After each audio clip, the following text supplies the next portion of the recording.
Social media applications rise and fall. Content is here to stay. The only way creatives like you and me are ever going to be able to bring our brands from local to global and make buku bucks, buku money, mad stacks is, you guessed it, building a strong online brand. So these are the 7 lessons I've learned my first month on YouTube.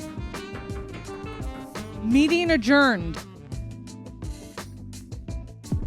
The first thing I learned is that my thumbnails suck. My thumbnails are trash. You need to stop thinking about what other artists will think is cool and start thinking about what will actually perform and what works. So that's the shift that we all need to make from artist to business person. My thumbnails, while they were aesthetically cool and did do a good job at conveying the vibe, they did not do a good job at selling the content of the video. A thumbnail is supposed to do one of 2 things: make a point or tell a story. You have the thumbnails that are making a point. Here, simplicity is key. Instagram equals trash. Do this to get this. And then you have, in my niche, their thumbnails. They're trying to sell you the story that they're telling in the video. Here they use kind of like a collage aesthetic, which is a great strategy to explain many ideas in one easily marketable movie poster. So I decided to try that with my latest video. And so far, it's been working in terms of click-through rate. And when I look at this thumbnail versus the thumbnail I had initially created, I personally feel like this sells you what this video is about way more. I'm wondering if this approach that many video essayists use to the creation of their thumbnails is for a reason. It makes people click more. Number 2, SEO works, but the words you use to describe your content needs to be representative of the content. My titles were not entirely representative of the first 2 videos that I made. If we take my trailer as an example, I advertised the video as a very lit YouTube channel trailer. And while the video is a very lit YouTube channel trailer, it only really becomes very lit a minute and a half into the video. If you're going to advertise your video as being a very lit YouTube channel trailer, people expect the content to deliver on the promise immediately, not a minute and a half into the video. Most of my impressions came from SEO. Most of my clicks did not come from SEO. But the clicks that I did get through SEO, most of the people did not make their way very far down the video. People who found webcam sessions through SEO found it through keywords relating to the Adam Levine cheating scandal. So if someone found my video wanting the Adam Levine cheating scandal, and the first part of my video is welcoming people to my channel and talking to people about why I started the channel, they're not gonna watch the video. Most people won't even take the time to go through your chapters and get to the point that they want to get to. If you don't address what you advertise your video as being, immediately you won't capture and keep people's attention. And I learned a very valuable lesson that maybe as I build an audience and as time goes on, people will be interested to watch me freewheeling my thoughts and jump from one topic to another. But to start, I think I need to limit myself to one topic, one video. Number 3, YouTube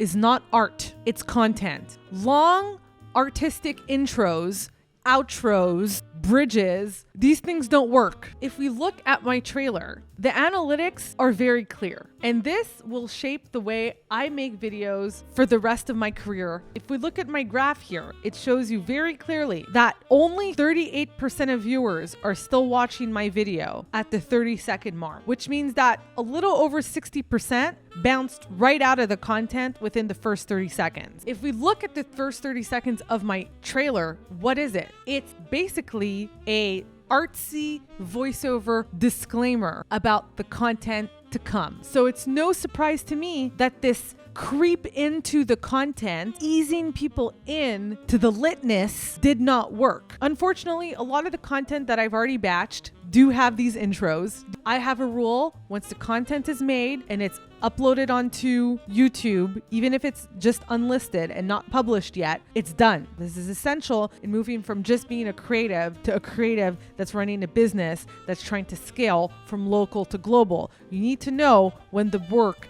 is done. It's about quality, but it's also about volume. You need to keep the content coming out. The only way you'll do that is by knowing when it's good enough and to move on. Number 4, planning is important, but at some point you need to get into the water and learn how to surf. Batching videos is really important. Life happens, shit happens. But once you do have this cushion of content to lean on, you then need to learn how to surf and to experiment, which means that if you have 6 videos batched and ready to go, that doesn't mean that you need to release those videos back to back. For example, my first video was the trailer. This was a piece of content that I had batched and I had created in advance. But after I published that, I had some inspiration. So I was like, oh, I feel like trying something. Let me try something different. And it was awesome. That video brought me views to the other videos, which is something I'm going to get to. Helped me learn more about SEO. Helped me get better at creating content and developing the skill that is content creation, that is being able to be like, I don't have 2 weeks to make a video essay this month, but I still want to put out a video. So how can I create a piece of content that is entertaining and valuable to people and shoot it within the amount of time that I have available to me? And that is also part of the skill of moving from being a creative to a creative that's running a business that can scale from local to global. You need to be realistic about the time and the resources you have to execute your creative vision. You might not be able to execute the vision exactly the way you had envisioned it to be. The magic and the mastery is in being able to execute something that's close to your vision within the constraints that you're existing in at the moment. Lesson number 5, consistency is key. But consistency is key because every single piece of content you make builds off the last piece of content. It seems like YouTube has structured its algorithm to value the creation of a catalog. And so the more videos you put out, the more impressions all your other videos get, and the more views all your other videos get. So if I look at my data, my overall analytics for the channel within month 1, every time I posted a new video, my impressions for the rest of my videos spiked. Even though, and even if the video I posted itself didn't get many views. The other videos that I had already on my channel did get more views. And even though the piece of content you may have just created is not the one, you know, it is helping the rest of the catalog you're creating.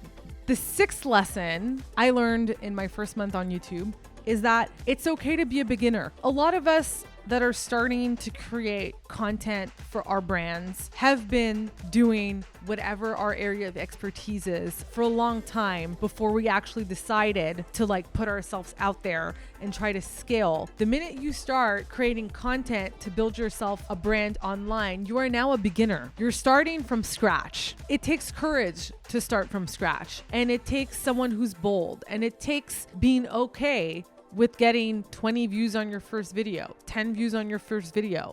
It's all good. Obviously, we would all love to be that unicorn that posts their first video, gets 50K views on their first video and 1,000 subscribers, and it's off to the races, but that's not how it works. So this is the long game. You're not starting YouTube and making content on YouTube or on TikTok or starting a blog to, build your online brand because you're looking to make a quick payday and cash in on it immediately. You're starting a new career almost. You're starting a new venture. And how long did it take you to start your business?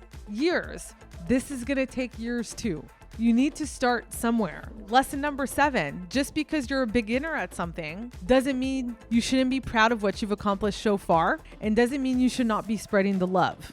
I think it's important to be proud of the fact that you started and the fact that you even got here. You know how many people dream of doing YouTube? How many people dream of building an online brand for themselves, being able to go from like a local creative to someone who's more international? So many people dream of doing that. So many people don't actually take action on it. So like when you're out there meeting up with people, reconnecting with friends after the pandemic on social media, don't be shy to share what you're working on just because it's new and you're still experimenting. And that is something I learned this month. What will happen is that someone, a friend, a colleague, a stranger, might enjoy your content and might want to share it with people. And what are you going to do? Tell them, oh no, don't share it. I just started. I'm not really ready to like show what I'm doing to the world, which is like super tempting to do as a creative because you want everything to be on brand. Okay.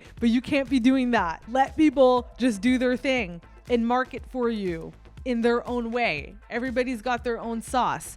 Trust that the people you surround yourself with, if you surround yourself with dope people, that they know what they're doing. But do spread the love.